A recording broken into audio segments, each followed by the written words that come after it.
2008 मध्ये मालेगाव मध्ये झालेल्या बॉम्बस्फोट खटल्याचा निकाल आज लागणार।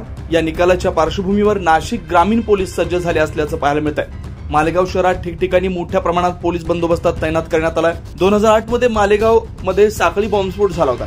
यामध्ये तब्बल 6 जणांचा मृत्यू झाला होता। या प्रकरणी साध्वी प्रज्ञा सिंग, कर्नल प्रसाद पुरोहितसह काही संशयित आरोपी होते।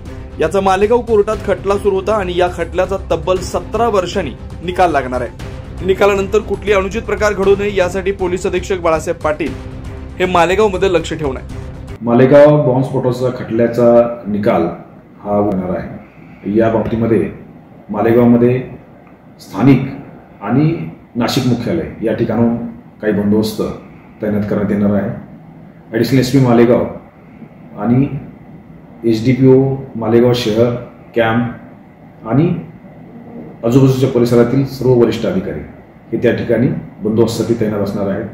त्यामुळे आजच्या निकालाकडे संपूर्ण राज्याचं लक्ष लागलंय। 9 न्यूज महाराष्ट्र ब्युरो, नाशिक।